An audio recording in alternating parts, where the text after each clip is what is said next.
Next stop, Virginia. Virginia. That's how you're supposed to say it, Virginia. Virginia? Chincoteague, Virginia. Family. Singing in the kitchen. Family. Running through the yard. Family. Going on vacation. Family. On the credit card. Family. All in this together. Family. We're taking a chance. Family. Like birds of a feather. Family. Kick off our shoes and dance. So one of the things that we love the most about RVing is meeting some really cool people.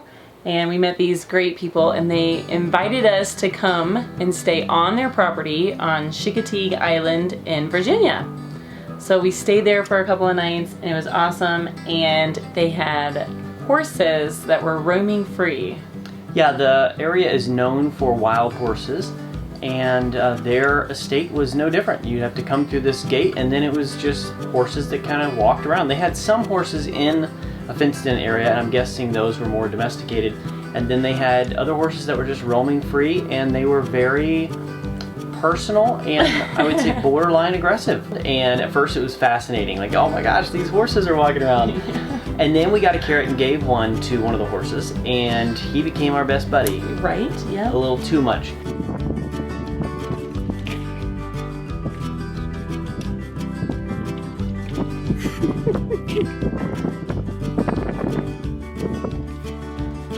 My confidence with horses quickly faded to caution. The horse wanted everything you had. Like, I ended up throwing the carrot out because that horse was like it felt like it was about to nuzzle me and grab my arm and start chewing everything off. At one point, I went in the RV and kind of poked my head out, and that horse tried to walk up the 3 steps into the RV. Now you screwed it up. Okay.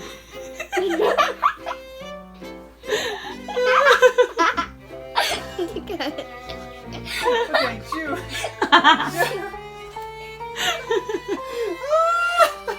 No more carrots, all done. We're out of carrots, sorry.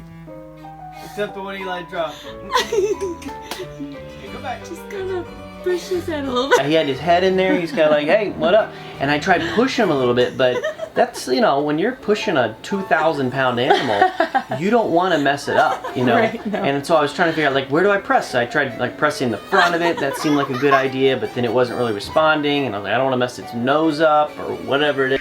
It's still there. We have a horse in the RV. Quick, Google how do you get a horse out of your RV? We're not really horse people. No. I mean, we like horses, but we don't really know much about horses, so we didn't know what to do. We didn't want the horse to bite us or something. So Yeah. in the end, we found some food. That's what it was looking for. So we grabbed a carrot, threw it outside. He disappeared really quick. Yeah, he finally grabbed the carrot and ran. Okay, go back.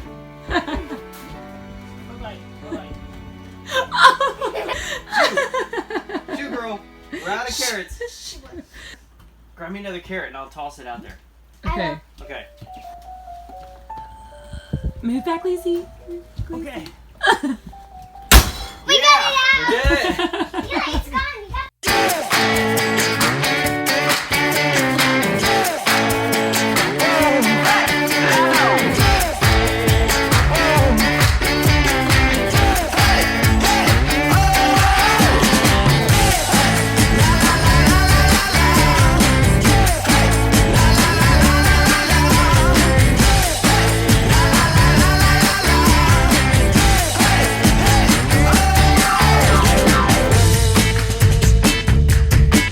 Checking everything out.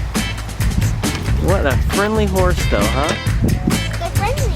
This one's friendly.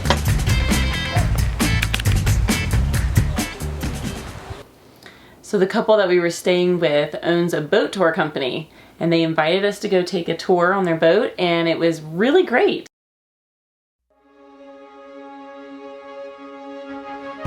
Alright, tell us where we're at. What are we about to do here?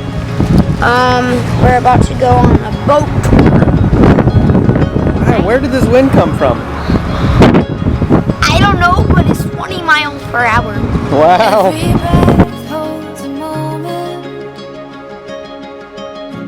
Everyone a chance to take. You can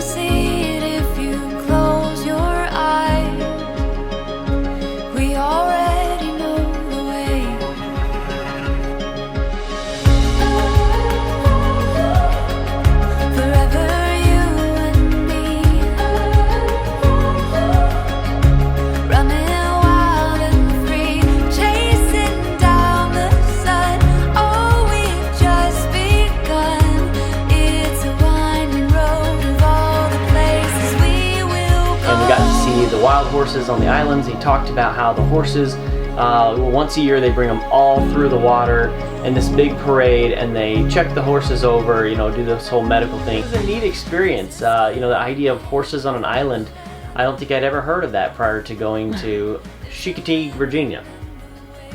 Virginia.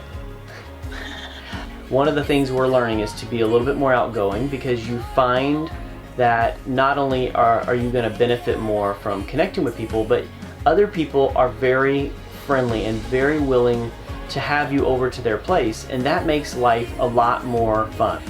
It was really just a spectacular experience, so feel free to get out there. Don't be afraid to talk to people, to introduce yourself, and see where that friendship goes.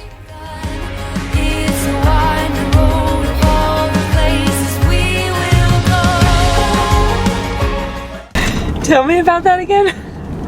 Well, apparently when you go crabbing, which I don't know if I want to be a part of, when you go crabbing, you have to just go out in the water, get you a net or string. Apparently it's real easy. And a chicken neck. Yeah, just go grab you a chicken neck somewhere. Wherever they have necks laying around. You'll notice, because it'll be like a chicken, but just the neck part. Just the chicken neck. You toss it in, and crab gets it, you pull it back up. Easy. Except the next part, though, is not so easy. You have to do something with the crab. And apparently, if the crab gets your finger, it's like smashing your hand in a car door. Now, there were no further instructions than that. So once you get the crab, and he's got your finger, I'm not sure what the next step is. I mean, I guess you eat him. You eat the crab at that point.